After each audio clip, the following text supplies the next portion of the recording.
Mesdames, Messieurs, bonjour, bienvenue sur Alizé, ravi de vous retrouver pour votre édition de la mi-journée. Nous sommes le vendredi 25 mars, c'est aujourd'hui vendredi saint. Dans la tradition chrétienne, ce jour marque la crucifixion et la mort de Jésus-Christ. Il précède le dimanche de Pâques et très tôt ce matin, une marche avait lieu à Saint-François. Le départ était donné à 6h30 de l'église de Saint-François jusqu'à la chapelle de Béolive, soit environ 10 km. Et comme vous le voyez sur ces images de Karine Géhelman, près de 2000 personnes étaient présentes.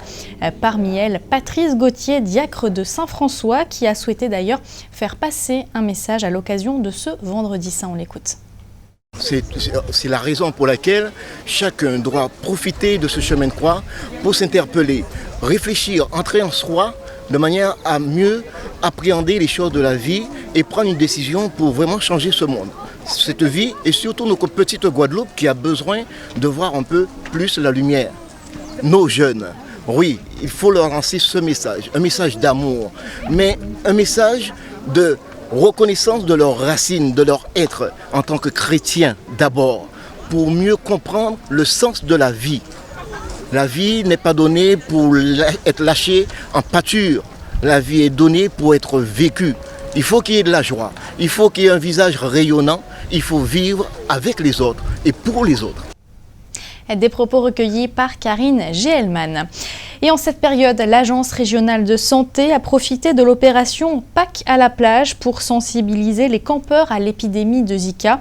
Au 24 mars, 134 cas de Zika étaient biologiquement confirmés en Guadeloupe. Exemple sur la plage de Bois-Jolan à Sainte-Anne hier avec Karine Géhelman. Gardons nos plages propres et éloignons le Zika. D'une pierre deux coups, l'ARS et la ville de Sainte-Anne ont plaidé pour une sensibilisation auprès des campeurs. Nous menons des actions pour que toutes les dispositions soient prises, pour que les campeurs ne puissent pas favoriser ce phénomène. Et donc par conséquent, nous voulons joindre l'utile à l'agréable. Nous sommes dans une démarche d'information, de communication, mais qui ne peut pas s'arrêter là. Nous allons aussi avoir une démarche de répression si nécessaire et de sanctions. Nous travaillons dessus et nous allons travailler dessus avec l'ONF et le Conservatoire du littoral pour faire en sorte que les informations que nous donnons et toutes ces informations que nous allons distiller notamment samedi matin avec des flyers, avec la distribution de sacs poubelles et en expliquant que de ne pas laisser les vieux frigidaires tous par exemple, et qui sont facteurs de gîtes larvaires, eh bien, si ces incivilités perdurent, parce que nous allons faire une évaluation, et nous risquons demain d'interdire le camping sauvage. Interdire le camping sauvage, un bémol pour les fêtes traditionnelles de Pâques. Proposition du maire, un camping dans les années à venir, mais un camping encadré. En attendant, l'ARS s'est greffée à l'opération nettoyage des plages, à l'instar de sa participation à la Carojet la semaine dernière. Objectif, renforcer la sensibilisation.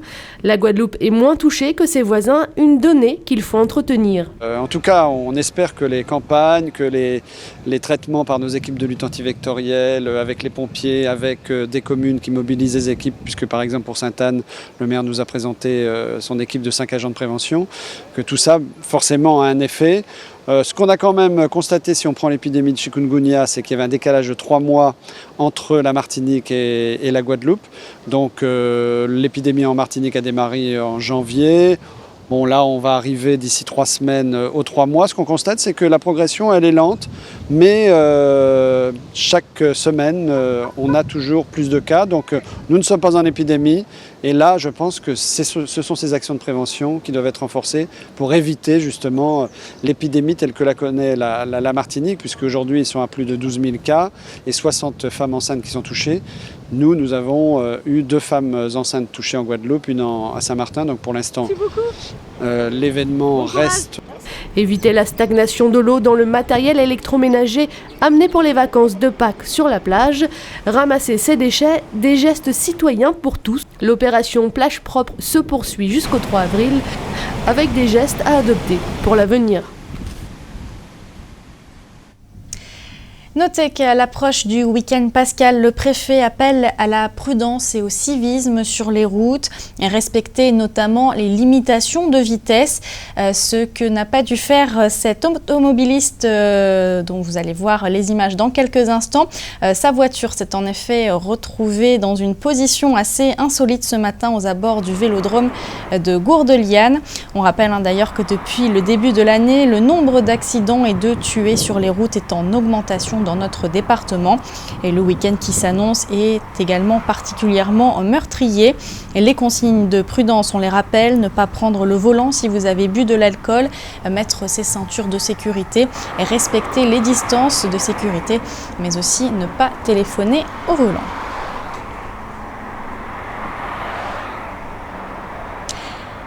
On parlait il y a quelques instants d'environnement, justement, allier la protection de l'environnement et l'élégance. Alors, deux thèmes qui pourraient sembler a priori opposés et pourtant un concours international permet d'élire une Miss pour véhiculer justement ces valeurs. Il s'agit de l'élection Miss Scuba. Depuis l'année dernière, la Guadeloupe y participe. Pour l'édition 2016, il faut savoir que les candidatures sont ouvertes. Et pour en parler en détail, nous recevons ce midi Jasmina Legros, Miss Scuba Guadeloupe 2015. Bonjour. Bonjour. Alors déjà, Scuba, ça veut dire quoi, Jasmina? Scuba, c'est un terme anglophone en fait. Ici, on doit traduire littéralement, c'est tout l'appareillage nécessaire pour pouvoir respirer sous l'eau. Alors, qu'est-ce qui vous a séduit dans ce concours un peu particulier, il faut le dire? Je crois que c'est l'unique concours au monde qui allie la beauté et l'élection d'une ambassadrice et qui touche réellement à l'environnement en fait. Et dans le cadre de ce concours-là, on a eu l'occasion de rencontrer différentes associations, faire des actions pour la protection du littoral, nettoyage des fonds marins, mis à part nettoyage des plages qu'on a vu tout à l'heure, d'ailleurs dans les images qui sont passées, préservation des espèces en voie de disparition. Donc il y a vraiment énormément d'actions de mise en place et il ne s'agit pas simplement d'être belle, de défiler ou de participer à des conférences. On est vraiment sur le terrain et on agit. Justement, tout ce qui est autour de l'environnement, c'est une cause qui vous tient particulièrement à cœur, puisqu'en plus vous avez créé une ligne de cosmétiques justement pour valoriser justement les ressources végétales. C'est bien ça, donc une ligne de cosmétiques qui s'appelle Just What You Need, juste ce dont on a besoin, qui a été mise en place en 2014, donc le lancement a été fait en août 2014, et l'intérêt c'était de pouvoir montrer aux Guadeloupéens qu'on peut créer des filières de valorisation de déchets, donc arrêter de jeter tout et n'importe quoi en volume et au contraire en faire une ressource et pouvoir l'utiliser dans des projets innovants pour la Guadeloupe et puis nous faire connaître dans ce sens-là. Donc moi j'ai valorisé le marc de café de vieux habitants, la Grivelière, et du coup on a clôturé notre premier exercice avec Just What You Need et c'est comme ça que j'ai été repérée de l'autre côté de la planète. Oui, puisque l'élection, on le rappelle, se déroule en Malaisie. En Malaisie, exactement. Donc j'ai été repérée par le fondateur et puis un de ses amis qui est investisseur. Donc ils ont demandé à me rencontrer. Donc mon premier voyage en Malaisie s'est fait au mois d'août dernier. Et en échangeant et puis en discutant de mon projet et de lui, ce qu'il avait mis en place comme concept sur la Malaisie, donc Miss Scuba International, il m'a demandé de représenter la Guadeloupe et d'être la première ambassadrice pour la région Caraïbes. J'ai pas pu dire non en fait, vu tout ce que j'ai pu dire jusque-là. Donc c'est vraiment un concours qui nous met en plein cœur du terrain, au cœur du terrain et dans l'action. Alors, pour participer à cette élection, il y a quand même des critères. J'ai envie de dire, le plus original, c'est que pour participer à cette élection, il faut avoir un niveau de plongée. Pourquoi? C'est bien ça. Scuba, encore une fois, donc ça veut dire appareil pour la plongée sous-marine. Le fondateur, qui s'appelle Robert Lowe, donc qui est malais, qui vit en Malaisie, est un passionné de plongée sous-marine. Et je crois que tout est parti de là, en fait. Il est actuellement le propriétaire d'un resort qui s'appelle Mabul Lesipadan, donc au cœur d'Asie du Sud-Est. Au fil des années, il a fait de la plongée, il s'est rendu compte que des espèces disparaissaient, les coraux mouraient et qu'il y avait énormément de choses qui n'étaient pas autorisées en fait à l'heure actuelle, parce qu'on a besoin de tout ça pour pouvoir vivre et pour accueillir les prochaines générations. Donc il s'est dit, il faut faire quelque chose, donc créer un resort. Et à côté de ça, créer un concours pour que de jeunes femmes puissent parler de l'environnement parce qu'on est mieux écouté apparemment. Donc créer ce concept-là et puis développer développer le concept autour du monde et faire en sorte qu'il y ait de plus en plus d'ambassadrices pour communiquer sur ce type de sujet. Alors, est-ce qu'il y a d'autres critères, le critère, j'ai envie de dire, de taille, parce que souvent dans les élections de Miss, c'est ça. 1m62 minimum, ça va. Parler anglais, donc ça c'est l'une des conditions importantes. Tous les cours auxquels nous avons assisté en Malaisie sont en anglais. Et donc on doit pouvoir parler de notre île, des problèmes environnementaux et des solutions. Donc ça c'est important, plutôt des solutions qu'on a proposées, tout ça en anglais. Une dernière question, si des téléspectatrices nous regardent et sont séduites justement par ce concours, comment on fait pour s'inscrire ? Il y a une page Facebook en fait qui s'intitule Miss Cuba Guadeloupe. Donc le formulaire a été mis en ligne à l'adresse contact@misscubaguadeloupe.fr, donc pour avoir plus d'informations et qu'on puisse faire suivre le formulaire aussi. Et puis on peut vous retrouver aussi sur différentes plages de Guadeloupe, notamment vous serez cet après-midi à Saint-Félix. À Saint-Félix, toujours pareil, opération littorale propre, donc on s'associe à d'autres organismes. Je pense que tout le monde est en train de créer des actions autour de ce concept-là. Donc cet après-midi, Saint-Félix, demain Marie-Galante, le dimanche Désirade, les Saintes lundi, et on va clôturer sur la Basse-Terre 2 et 3 avril, Déhay et Bouillante. Merci Jasmina Legrand en tout cas d'avoir été notre invitée ce midi. On va parler de politique maintenant avec tout d'abord le président de région Harry Chalus qui a adressé via un communiqué son soutien à l'étudiant agressé à l'arme blanche. C'était mardi sur le campus de Fouillol. Un fait de violence commis par des individus extérieurs et qualifié d'intolérable. Selon Harry Chalus, il est aussi la traduction d'un mal-être profond des populations les plus vulnérables. Harry Chalus, par ailleurs, qui présidait hier après-midi l'assemblée plénière consacrée aux grandes orientations budgétaires 2016. Elles ont été approuvées à l'unanimité. Au passage, Harry Chalus n'a pas manqué d'égratigner la gestion de la région par son prédécesseur. Les précisions de Jacques Damprobe. Comme à son habitude, Harry Chalus n'y va pas par quatre chemins. Une fois de plus, l'exécutif régional épingle son prédécesseur en annonçant que le passif laissé par Victorin Lurel écraserait l'actif. Harry Chalus va jusqu'à parler de cavalerie et d'opérations de destruction. Les dépenses engagées seraient tout bonnement insoutenables. La région s'apprêterait donc à connaître des moments difficiles. Bref, les caisses seraient vides. L'audit financier commandé par la nouvelle équipe devrait éclairer sur la situation réelle de la région. Harry Chalus se pose en reconstructeur en évoquant la sincérité budgétaire, principe de base en comptabilité publique. Selon son président, avant d'engager des dépenses nouvelles, la région devra honorer plusieurs millions d'euros de factures en instance de règlement, autrement dit non encore payées. Le président devra donc arbitrer. Pour répondre à l'inquiétude légitime des entreprises, l'exécutif entend réduire au maximum les délais de paiement sans pour autant mettre en péril l'équilibre financier de la collectivité. Parallèlement, il faudra réduire le train de vie de la région. On appelle ça se serrer la ceinture. Et dans une prochaine édition, nous évoquerons les grandes orientations qu'entend donner Harry Chalus à la région Guadeloupe. Économie et emploi à présent avec les chiffres du chômage qui sont tombés hier. Contrairement à la métropole, on note une petite baisse du nombre de demandeurs d'emploi en Guadeloupe, moins 0,1% fin février 2016 par rapport au mois précédent. Une baisse de 2% sur un an. Fin février, 56 370 Guadeloupéens et Guadeloupéennes étaient en catégorie A, c'est-à-dire sans activité. Et le travail, il en était justement question hier en Conseil des ministres avec la présentation du projet de loi travail, un projet qui provoque depuis plusieurs semaines de vives réactions. Mais dans la nouvelle mouture, 2 mesures au moins semblent toutefois mettre d'accord partisans et opposants de ce projet controversé. Il s'agit du compte personnel de formation et la garantie jeune. C'est aussi ce que retient Frédérique Lao, avocate au barreau de Guadeloupe. Elle était notre invitée hier dans le journal de 19h. À mon sens, parmi les avantages, même si ce ne sont pas de grandes révolutions, il y a le compte personnel d'activité qui va regrouper le compte personnel formation qui existe déjà aujourd'hui, mais qui vient augmenter le nombre d'heures dont peuvent bénéficier les salariés. C'est-à-dire qu'aujourd'hui, c'est 24 heures de formation qui peuvent être capitalisées par an dans la limite de 150 heures, et demain, ce sera maximum 400 heures. Donc effectivement, de ce point de vue-là, ça peut être une avancée. Ensuite, pour nos territoires. Et là, c'est très important sur la garantie jeune. Il y a effectivement une avancée, une nouveauté même, qui serait de faire bénéficier aux jeunes sans emploi, sortis du système scolaire et qui n'ont pas de formation, d'un accompagnement renforcé pour leur permettre d'aller vers leur première expérience professionnelle. Direction notre grande région de la Caraïbe, après Cuba, le président américain Barack Obama s'est rendu en Argentine.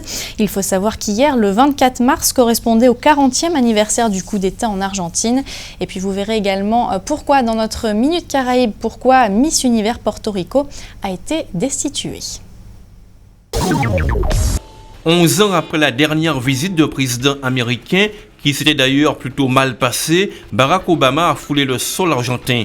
Venu vanter les mérites d'une zone de libre-échange des Amériques en son temps, George Bush avait été rabroué par ses homologues vénézuéliens Hugo Chavez et argentin Néstor Kirchner sur le mode « Merci et au revoir, gardez vos politiques qui n'apportent que misère et pauvreté ». Depuis, les deux présidents de la gauche radicale sont morts et l'Argentine a viré au centre droit. Au pouvoir depuis 100 jours, Mauricio Macri, l'ex-maire de Buenos Aires, renoue avec les politiques libérales. Une normalisation qui tient du bon exemple de changement a vanté Barack Obama. Le président américain s'est dit impressionné par la rapidité de réformes destinées à créer une croissance économique plus durable, plus soutenable et plus inclusive. De quoi, selon lui, reconnecter l'Argentine dans l'économie globale. Une reconnexion dans laquelle les États-Unis entendent bien sûr prendre leur part après 8 décennies d'effondrement des échanges commerciaux entre les deux pays. Barack Obama devait-il venir en Argentine un 24 mars, 40e anniversaire du coup d'État de 1976 ? Pour le prix Nobel de la paix, Adolfo Pérez Esquivel, la réponse est non. Selon lui, le 24 mars, c'est la mémoire d'un peuple et ce peuple ne doit pas subir des interférences, même de la part de chefs d'État et surtout s'il s'agit du président des États-Unis, un pays qui a été responsable des dictatures en Amérique latine. Le 24 mars est une journée sensible pour de nombreux Argentins et compte tenu du soutien des États-Unis à la dictature, quand la visite du président américain a été annoncée, certains Argentins ont parlé ni plus ni moins de provocation.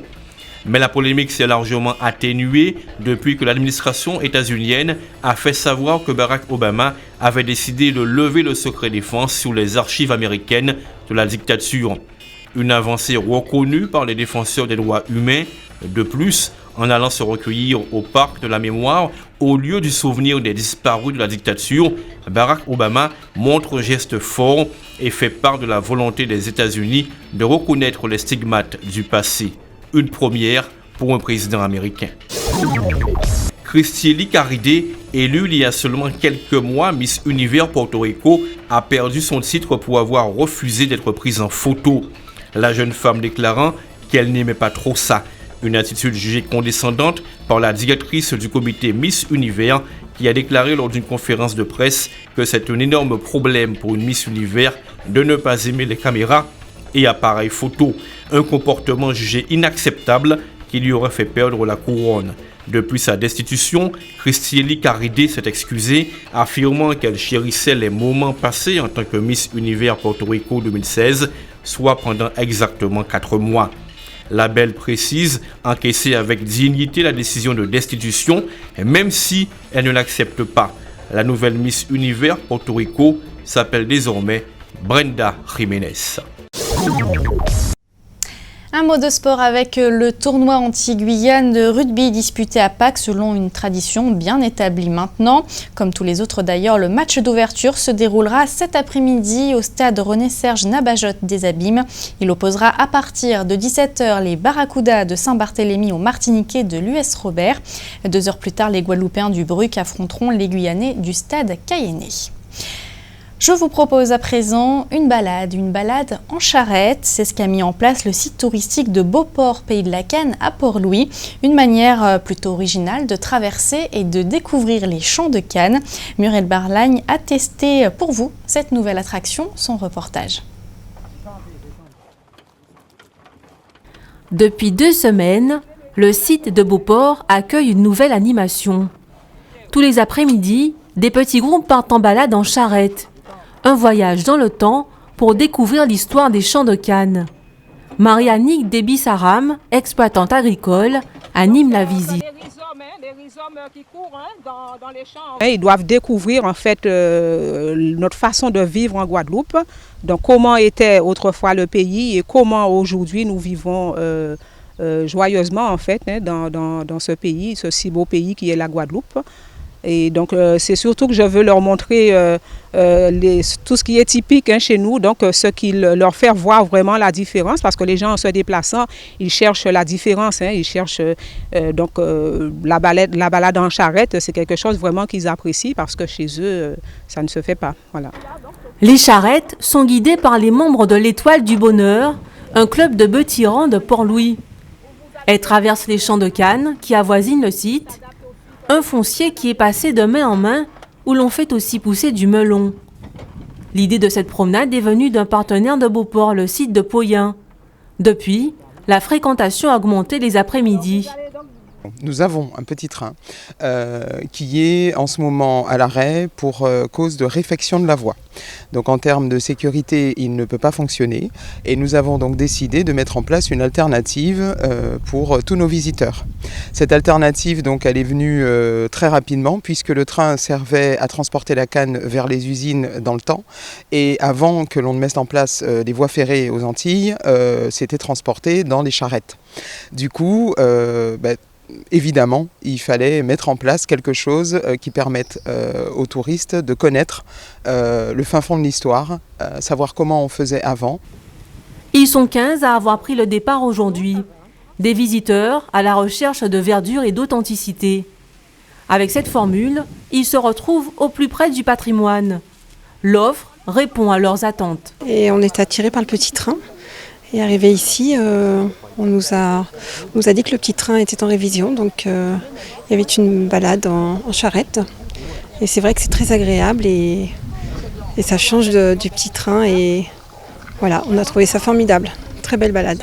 Ça m'a fait revoir un peu l'histoire de mon enfance. Voir comment on attachait les cannes au début. Et comme moi je travaille dans l'agriculture, je travaille dans un centre de recherche à l'INRA. Alors donc je sais un petit peu comment ça se passe, quoi. On a eu un petit retour dans le temps et c'est très intéressant d'apprendre tout ce qu'il y a à savoir sur la canne, sur la façon de la récolter et de l'utiliser. La promenade se termine par une dégustation de canne à sucre fraîchement coupée. Pour beaucoup, c'est la découverte d'un nouveau goût. De quoi enrichir la palette de souvenirs emmagasinés durant ces 45 minutes hors du temps. Et une balade qui devrait en tout cas se dérouler sous le soleil cet après-midi. Le beau temps devrait en effet se maintenir sur l'ensemble de notre département avec de belles éclaircies. Les températures seront comprises entre 27 et 29 degrés. C'était le journal d'Alizé. Merci de l'avoir suivi. Dans quelques instants, vous allez retrouver votre rubrique sportive Minute Sport, suivie du journal de TF1 et de petits secrets entre voisins. Je vous donne rendez-vous ce soir à 19h pour toute l'actualité locale et régionale. Bon appétit et très bon après-midi sur Alizé.